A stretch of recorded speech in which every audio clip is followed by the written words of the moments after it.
하나님의 말씀 보겠습니다. 사무엘상 12장 1절에서 5절 말씀과 12장 16절에서 18절입니다. 사무엘상 12장 1절에서 5절 말씀 먼저 보겠습니다. 사무엘이 온 이스라엘에게 이르되 보라, 너희가 내게 한 말을 내가 다 듣고 너희 위에 왕을 세웠더니 이제 왕이 너희 앞에 출입하느니라. 보라, 나는 늙어 머리가 휘어졌고 내 아들들도 너희와 함께 있느니라. 내가 어려서부터 오늘까지 너희 앞에 출입하였거니와 내가 여기 있나니 여호와 앞과 그의 기름 부음을 받은 자 앞에서 내게 대하여 증언하라. 내가 누구의 소를 빼앗았느냐? 누구의 나귀를 빼앗았느냐? 누구를 속였느냐? 누구를 압제하였느냐? 내 눈을 흐리게 하는 뇌물을 누구의 손에서 받았느냐? 그리하였으면 내가 그것을 너희에게 갚으리라 하니 그들이 이르되 당신이 우리를 속이지 아니하였고 압제하지 아니하였고 누구의 손에서든지 아무것도 빼앗은 것이 없나이다 하니라. 사무엘이 백성에게 이르되 너희가 내 손에서 아무것도 찾아낸 것이 없음을 여호와께서 너희에 대하여 증언하시며 그의 기름 부음을 받은 자도 오늘 증언하리라 하니 그들이 이르되 그가 증언하시니이다 하니라. 아멘. 16절 봅니다. 너희는 이제 가만히 서서 여호와께서 너희 목전에서 행하신 이 큰 일을 보라. 오늘은 밀 베는 때가 아니냐? 내가 여호와께 아뢰리니 여호와께서 우레와 비를 보내사 너희가 왕을 구한 일 곧 여호와의 목전에서 범한 죄악이 큼을 너희에게 밝히 알게 하시리라. 이에 사무엘이 여호와께 아뢰매 여호와께서 그날에 우레와 비를 보내시니 모든 백성이 여호와 하나님을 크게 두려워하니라. 아멘. 성경에 보면 많은 사람들이 등장을 합니다. 혹시 여러분 성경에 나오는 숫자에 사람의 명수가 얼마나 된다고 여러분 생각하십니까? 저는 세어보지 않아서 몰라요. 이렇게 모를 때 뭐라고 대답하면 될까요? 셀 수 없이 많다라고 이렇게 하면 돼요. 이렇게 셀 수 없이 많은 인물들 가운데 품이 있고 호상한 사람이 누구일까? 요즘 잘 쓰는 말로 표현하면 가장 쿨한 사람이 어떤 사람일까? 개인적인 관점에 따라서 다르겠지만 저는 사무엘이라고 하는 사람을 한번 꼭 보고 싶습니다. 기도하는 어머니 한나에게서 태어난 천국 갈 때까지 평생 동안 정말 신실하게 살아온 하나님의 사람. 사무엘은 사사시대의 인물입니다. 사사시대는 여호수아의 죽음 이후 사울 왕의 등극 직전까지 약 340년 동안이 사사시대입니다. 그때는 왕이 없었고 하나님이 사사를 통해서 직접 통치하시는 신정정치 시대였습니다. 사무엘은 마지막 사사로서 BC 11세기 사람입니다. 그는 사사일 뿐만 아니라 선지자요 제사장이었습니다. 사사시대는 신정정치 시대였지만 이스라엘 백성들의 불순종으로 인해서 아주 혼란한 시대였습니다. 그래서 이 시대를 가리켜서 영적 암흑시대다 이렇게 부르고 있습니다. 사무엘이 이렇게 혼란한 시대를 살면서도 쿨한 인생을 살 수 있었던 비결이 무엇일까요? 오늘 본문에서 발견할 수가 있습니다. 본문은 사무엘의 퇴임 장면을 기록하고 있습니다. 사울이 왕으로 등극하자 그는 사사직에서 퇴임을 합니다. 그때 어떻게 고백합니까? 그의 고별사를 보면 3절에 보면 내가 여기 있으니 여호와 앞과 그의 기름 부음을 받은 자 앞에서 이렇게 기록해요. 여호와 앞에서라고 하는 말이 나오는데 이것은 그 순간에만 해당되는 것이 아니라 그의 평생 지켜온 인생의 원칙이요 신앙의 모토입니다. 하나님 앞에서라고 하는 말은 성경에 아주 많이 등장하는데 라틴어로 코람데오다라는 말이에요. 코람데오라라는 것은 장로교의 창시자 칼빈이 신앙의 모토로 삼은 이야기가 코람데오입니다. 그래서 한자로는 신적 의식이다라고 하는 글을 쓰고 있습니다. 좀 더 구체적으로 설명하면 하나님이 지켜보시는 앞에서라고 하는 말이에요. 혹은 하나님의 임재 앞에서라고 하는 뜻을 가지고 있습니다. 프랑스의 느부르 박물관에 가면 레오나르도 다빈치의 작품 모나리자라고 하는 작품이 있습니다. 신비의 미소로 유명한 그림이죠. 미소도 미소지만 특이한 화법으로 그려져서 어느 방향에서 봐도 시선이 관람자와 마주치는 모습입니다. 그러니까 내가 어디로 가든지 모나리자의 시선이 나를 향하도록 느낌을 주고 있다는 것입니다. 하나님의 시선이 꼭 이와 같습니다. 내가 언제 어디서 무엇을 하든지 나를 향하여 우리 하나님은 보고 계신다라는 말씀이에요. 사무엘은 평생 하나님의 시선을 의식하면서 살았고 언제나 그로 인해서 승리하는 삶을 사셨어요. 아무쪼록 여러분도 오늘 말씀을 통해서 사무엘과 같이 코람데오의 신앙을 배워서 쿨한 인생을 사는, 화끈한 인생을 사는 여러분들이 꼭 되시기를 바랍니다. 그러면 사무엘이 하나님 앞에서 살았다고 하는 것은 구체적으로 어떤 의미를 가지고 있느냐? 첫째는 평안한 삶을 이야기하고 있어요. 사무엘은 사랑의 하나님 앞에서 살았습니다. 그래서 늘 사랑의 시선을 받으며 평안한 삶을 살아갈 수 있었더라라는 것입니다. 사무엘은 젖을 떼자마자 부모에게서 떨어졌습니다. 한나가 자식이 없을 때 아들을 주시면 하나님의 종으로 바치겠습니다라고 소원했던 그대로 실행을 합니다. 요즘식으로 말하면 아주 일찍이 조기 유학을 보낸 것입니다. 엘리 제사장에게 보내진 사무엘은 제사장 수업을 받으면서 잘 자라갑니다. 그때 그의 모습은 성경은 이렇게 증언합니다. 사무엘상 2장 21절에 보면 아이 사무엘은 여호와 앞에서 자라니라 라고 말씀해요. 여기 여호와 앞에서라고 하는 이 말, 하나님에게서 사랑의 시선을 받으며 잘 자랐다라는 뜻이에요. 2장 26절에 보면 그 의미를 설명하는데 아이가 사이 사무엘이 점점 자라매 여호와 사람들에게 은총을 더욱 받았더라 이렇게 말씀하고 계셔요. 어린 사무엘은 비록 부모를 떠나 있었지만 하나님과 사람들의 사랑을 받으면서 잘 성장해 갑니다.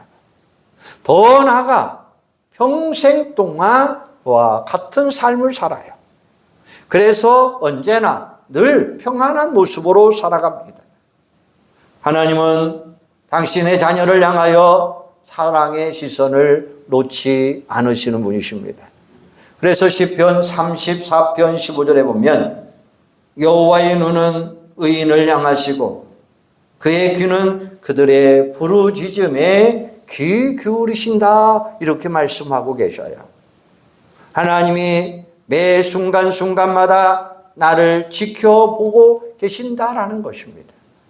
하지만 하나님을 멀리 떠난 사람들은 언제나 불안합니다. 하나님의 사랑의 시선에서 벗어난 사람도 불안합니다. 아벨을 죽인 가인 보세요. 창세기 4장 16절에 보면 가인이 여호와 앞에서 떠나서 에덴 동쪽 롯 땅에 거주하더니, 하나님 앞에서 떠났다라고 하는 이야기는 하나님의 시선에서 벗어났다라는 말씀이에요. 그가 간 곳이 롯 땅인데 여기서 롯이란 이름이 왜 붙여졌는지 한번 생각해 보셔야 돼요. 롯은 히브리어로 유린 혹은 방황이라는 뜻을 가지고 있습니다. 하나님을 떠난 가인의 불안한 마음을 분명하게 암시해 주고 있는 말씀이에요. 사람의 사랑의 시선을 받으면 정서가 안정되고 마음이 평안해집니다. 그러나 사랑을 받지 못하면 언제나 찾아오는 것 불안밖에 없다라고 하는 말씀이에요. 미국의 뉴호프 커뮤니티 교회 부설학교에서 여교사 톰슨이라고 하는 분이 계셨어요. 5학년 담임을 맡았는데 테디라고 하는 학생을 만나요. 그는 아이들과 잘 어울리지 못했고 아주 언제나 멍한 얼굴로 앉아 있는 학생이었습니다. 또 시험을 보면 모두 다 틀립니다. 어느 날 선생님이 채점을 하다가 이상한 생각이 들어서 생활 기록부를 자세하게 들여다보았습니다. 1학년 때 착한 아이였고 장래성이 보입니다. 2학년 때 조용한 아이인데 조금 폐쇄적인 것 같습니다. 어머니는 불치병을 앓고 있습니다. 3학년 때 학업 성취도가 떨어지고 있습니다. 어머니, 아버지는 돌아가셨고 무관심한 상태에서 생활에 가고 있습니다. 4학년 때 이 아이는 장래성이 없어 보입니다. 그리고 이모가 양육하는데 학대를 받은 듯 합니다. 라고 하는 글이었습니다. 이 기록을 보는 순간 선생님은 눈물을 흘리게 되었고 그날부터 방과 후에 개인 지도를 해줍니다. 사랑의 시선을 주자 아이는 조금씩 안정을 찾게 되었고 얼굴에는 평안함이 보이기 시작을 합니다. 시간이 흘러 성탄절이 다가옵니다. 이 아이는 선생님에게 2가지의 선물을 하고 싶었어요. 가짜 다이아 목걸이와 쓰다 남은 향수였습니다. 옆에 보던 아이들이 아이를 놀려댑니다. 하지만 선생님은 고맙다 하며 목걸이를 직접 걸어보았고 향수도 뿌려봅니다. 그러자 아이는 선생님 품에 안겨 눈물을 흘리면서 이렇게 말합니다. 선생님, 이 목걸이는 우리 엄마가 걸었던 겁니다. 그리고 이 향수도 엄마가 쓰던 겁니다. 선생님에게서 우리 엄마 냄새가 나서 너무나 좋아요 라고 고백합니다. 그 선생님과 아이는 헤어지었고 이따금씩 편지를 주고받습니다. 7년 후에 이런 편지가 옵니다. 선생님, 제가 고등학교를 졸업하는데 2등으로 졸업했습니다. 그리고 4년 후에는 또 이런 편지가 옵니다. 선생님, 제가 대학을 졸업했는데 과에서 수석을 했습니다. 또 4년 후에 편지가 왔습니다. 선생님, 제가 의대를 졸업하고 의사가 되었습니다. 그리고 결혼을 합니다. 결혼식 날 어머니 좌석에 앉아 주시면 고맙겠습니다. 선생님은 저에게 어머니와 같은 분입니다 라고 하는 글이었습니다. 여러분, 이 아이의 마음에 평안함을 주고 그 인생을 변화시킨 게 과연 무엇일까요? 그것은 사랑하는 선생님의 사랑의 시선이었습니다. 그렇습니다. 사랑의 시선은 사람을 평안하게 만들어주고 인생의 새 힘을 줌으로 인해서 승리케 만들어준다라는 말씀입니다. 가장 강렬한 사랑의 시선은 우리 하나님의 시선입니다. 사무엘은 하나님의 시선 앞에서 언제나 평안한 모습으로 살았습니다. 그리고 승리했습니다. 부디 여러분도 사랑의 하나님 앞에서 평안한 삶을 누리는 행복한 자들이 되기를 주님의 이름으로 축원합니다. 두 번째는 담대한 삶입니다. 사무엘은 권능 하나님 앞에서 살았습니다. 그는 권능의 시선을 의식하면서 담대한 삶을 살아갈 수 있었습니다. 당시 사무엘은 지는 해요, 반면에 사울왕은 뜨는 해입니다. 살아있는 권력입니다. 그래도 그는 사울왕 앞에서, 백성들 앞에서 담대하게 외칩니다. 그들이 왕정 정치를 요구한 것은 하나님을 배반한 행위였고 이제라도 회개하라는 거예요. 그리고 앞으로 사울왕이나 백성들이 하나님의 말씀대로 순종하지 아니하면 큰 징계를 당할 줄 알아야 합니다 라고 경고합니다. 그 증표로 무엇을 보여줍니까?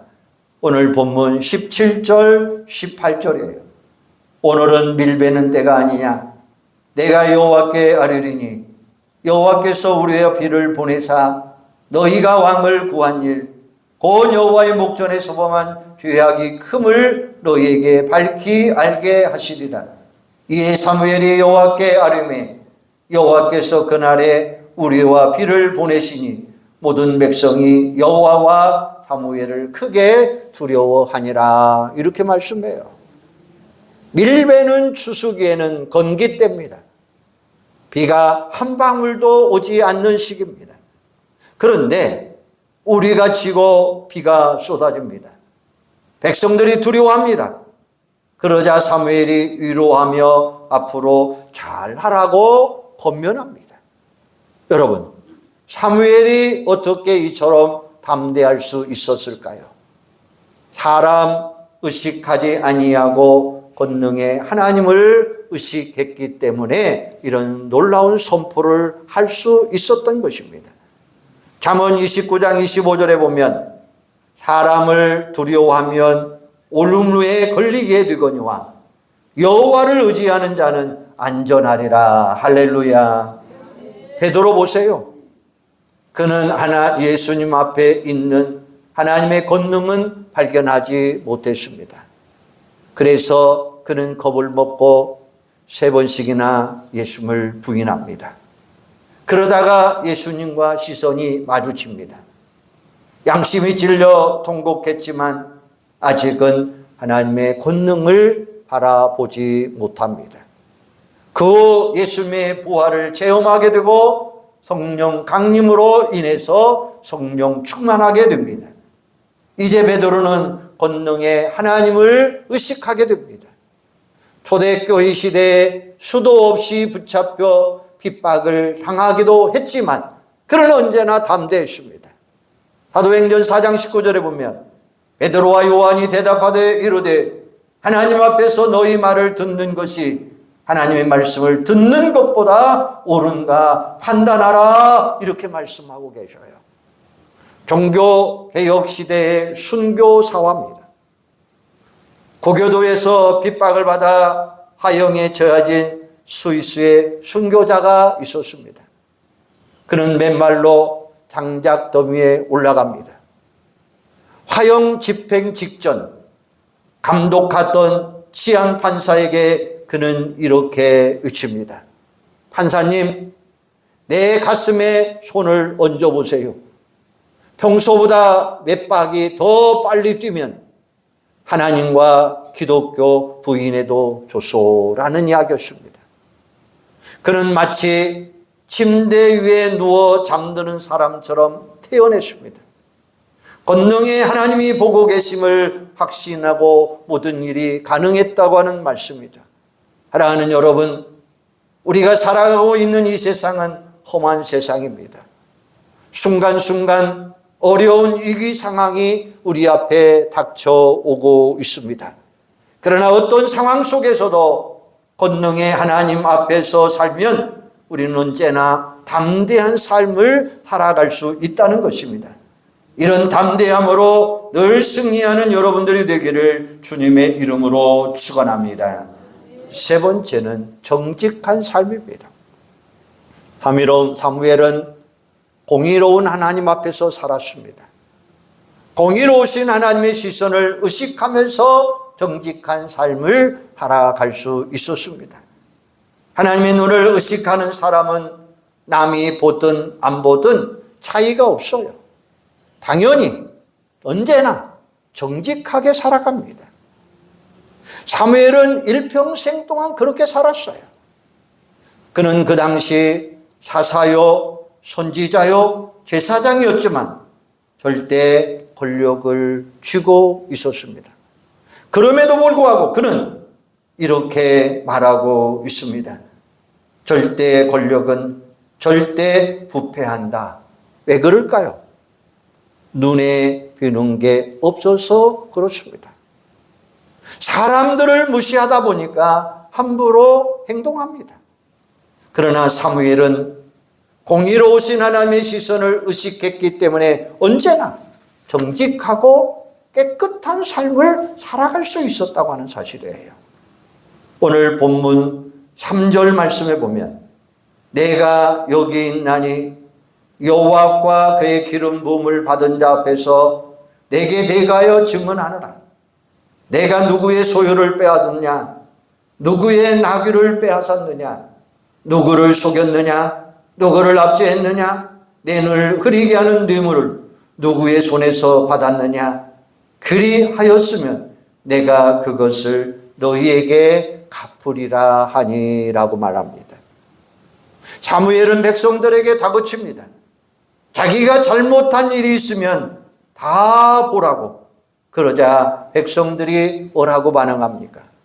그들이 이르되 당신이 우리를 속이지 아니하였고 압제하지 아니하였고 누구의 손에 쓰든지 아무것도 빼앗은 것이 없나이다 하니라. 이렇게 말씀해요.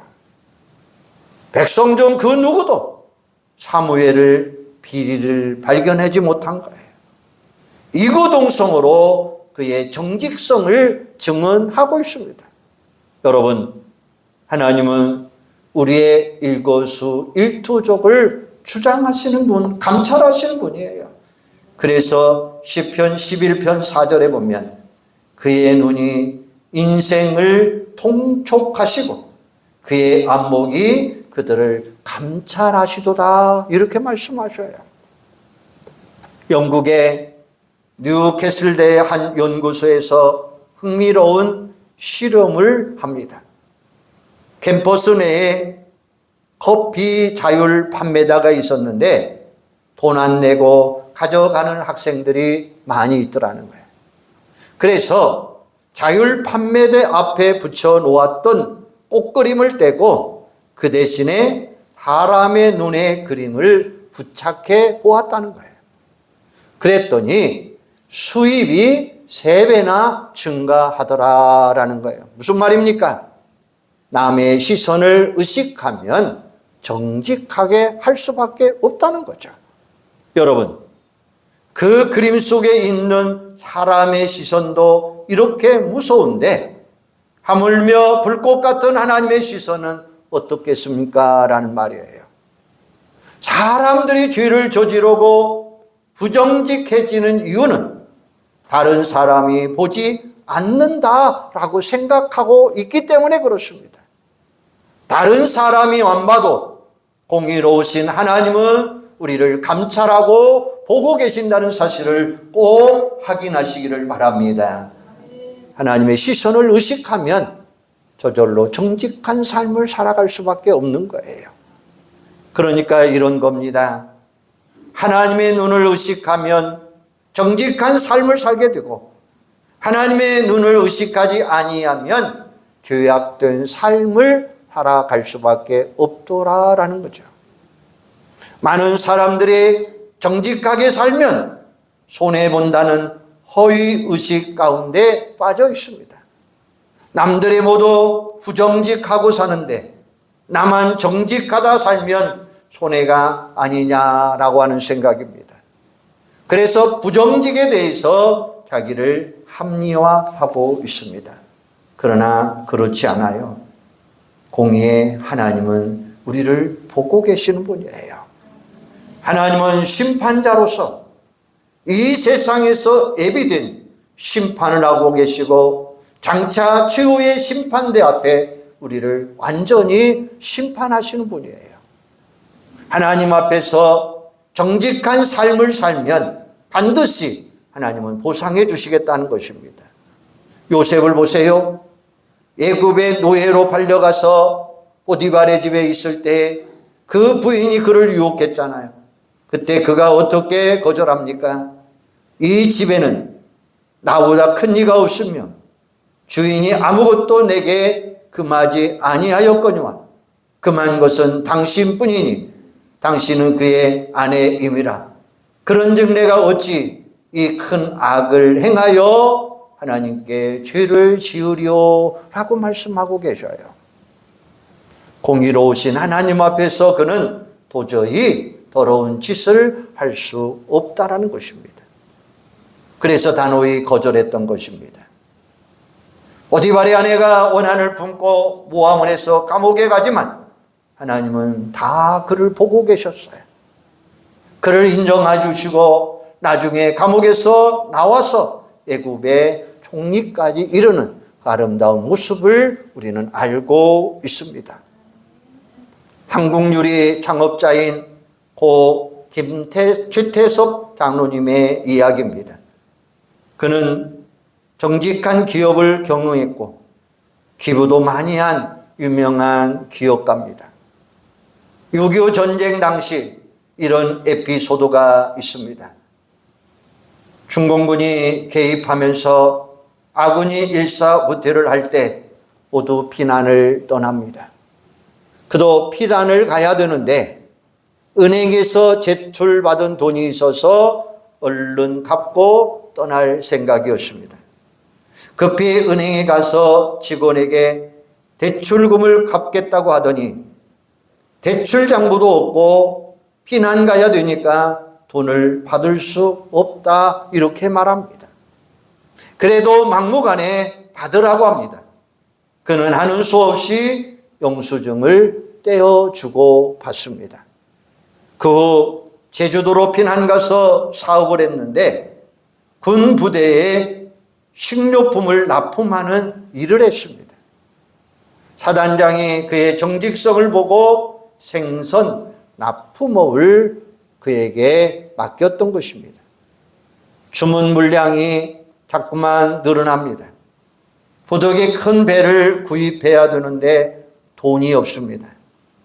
그래서 부산에 있는 은행에 가서 대출을 요구합니다. 담보도 없고 전쟁통이라 돈을 못 빌려준다고 담대하게 이야기합니다. 포기하고 나오다가 혹시 하는 마음에서 일사후퇴 당시 대출금 받는 것이 잘 정리되었는지 확인해 보고 싶었습니다. 영수증을 제시하니까 은행원이 깜짝 놀랐습니다. 반가웠습니다.